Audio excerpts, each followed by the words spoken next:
So what's going on, man? It's Happy Thanksgiving. It's another year of freedom, another year of grace and glory. God is doing wonderful things in our lives. And I just want to get on here and produce a unique episode where I'm going to be highlighting the lives of the men who I was privileged to serve at the Kyle unit, and to kind of, again, just show how far God has brought each and every one of us. If you've never been locked up, then you probably don't understand the immense loss that inmates experience when they get locked up. There's something about incarceration, in fact, let me put my coffee down. There's something about incarceration that really puts a man or a woman in a point where they have to make decisions. I'm not saying that if you're out here, you've never experienced incarceration, that you won't understand loss or that your back has never been against the wall, but there's something profoundly unique about incarceration, about losing your freedom, about being subjected to a confined environment, being confined and separated from society. In fact, there's a legal term for it. It's called civil death. Inmates, male or female, literally experience, in a legal sense and in a psychological sense, a form of death, which is a separation. And that separation does something to somebody. If you're listening to this video or if you're sharing it with someone, I'm asking you right now to think right now, as it's Thanksgiving, what should I be thankful for? But not just what, why?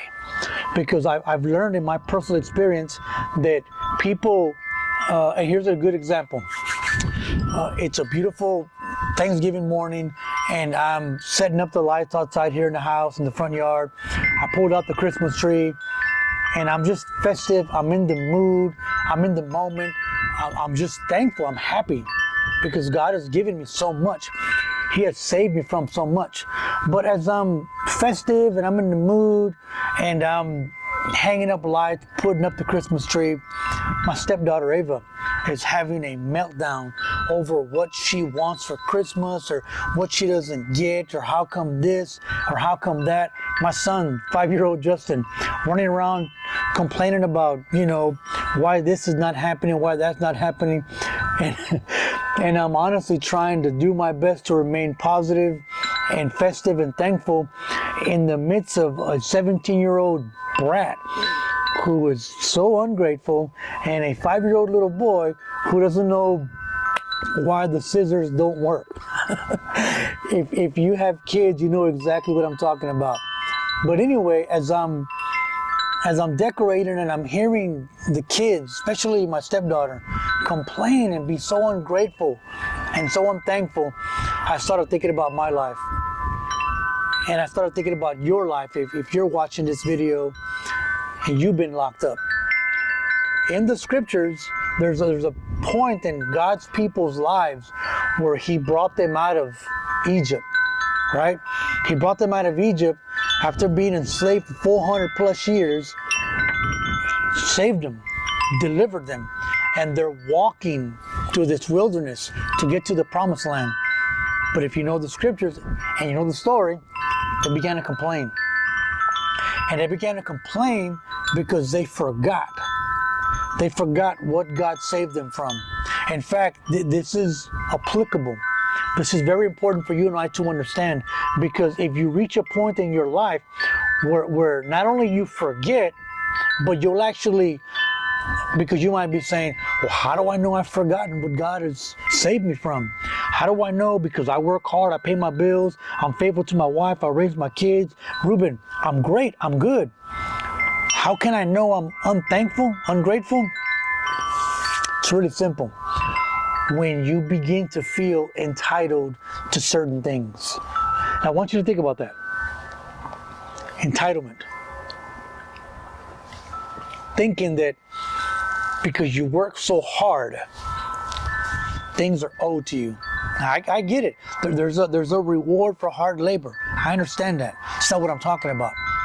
What I'm talking about is this mindset that people owe you something, that for example, like my stepdaughter Ava, it's Christmas and oh my God, my dad, he doesn't get me this and he already got me that. And I'm so sick and going to these family gatherings and this is happening and they don't do this and I don't even want that. Really? Again, she's 17 and my son's 5, I get it. But I start thinking about human nature. In fact, I think I talked about this in a TikTok video, or even to my wife or some other friend of mine at work. Parenting kids, especially teenagers, really puts our humanity bare. It really just exposes us. Because when, as a grown adult, as a person who pays bills and works, married and has kids, you look at kids and you're like, man, and you want to get on them and get on their butt and, man, shut up and sit down.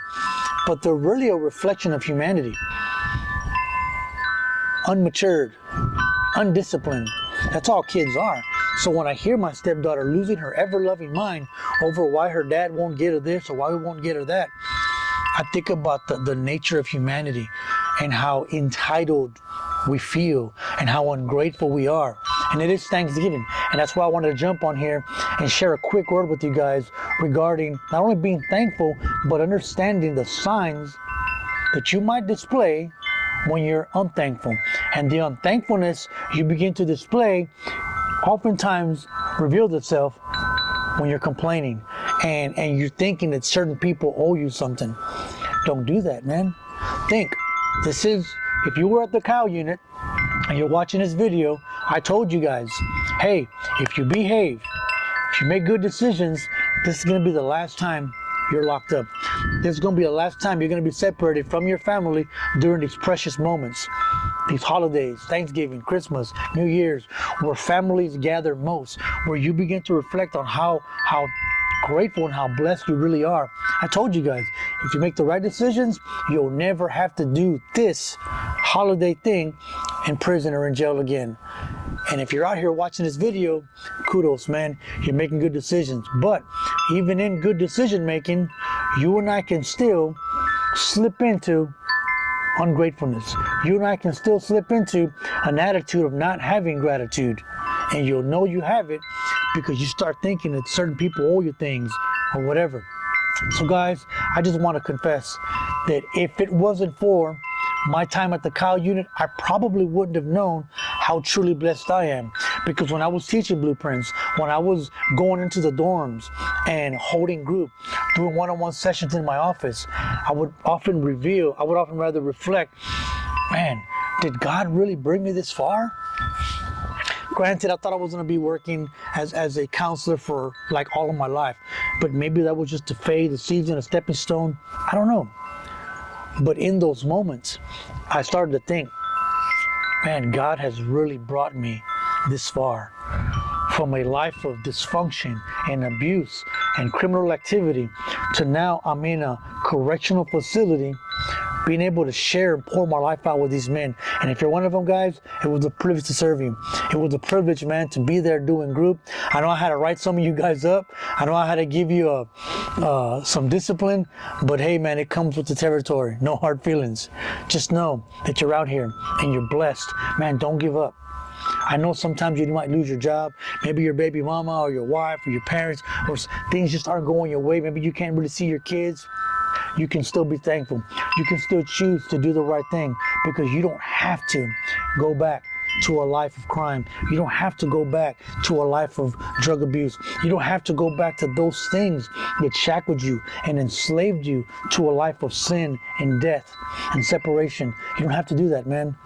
So on this Thanksgiving, as I'm going to flash these videos and these pictures at the end of this episode, I want you to reflect what God saved you from. Not just He saved me from prison, He saved me from probation and parole, He saved me from jail. No, God delivered you from that, but He saved you from something and to something else. And I'm telling you right now, God didn't save you to complaints. God didn't save you to griping. God didn't save you to entitlement. God didn't save you to any of that. He saved you to a life of holiness. He saved you to a life of love, joy, peace, gentleness, like self-control, the fruit of the Spirit. These are the things that God has saved you to. Saved you from death and to life. So on this Thanksgiving, remember that. remember that God saved you from death and to life. It may not be the life that's glorious and, oh my God, I'm on this platform and I'm going to save the world. No, the life that God saved you to is a very simple life, man, where you honor Him with your words. You honor Him with your thoughts. You honor Him at work. You honor Him at these family gatherings. You reflect His image. Not the image you were taught to reflect when you were growing up that quite frankly got you in trouble, but you begin to reflect the image that honors the name of Jesus. That's the life that you've been called to, because I have to make a confession at this point. I for many years, I thought, man, God's going to put me on a stage and I'm going to do this and I'm going to do that.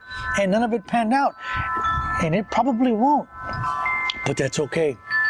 Because what I know I'm called to is to be a husband. What I know I'm called to is to be a father.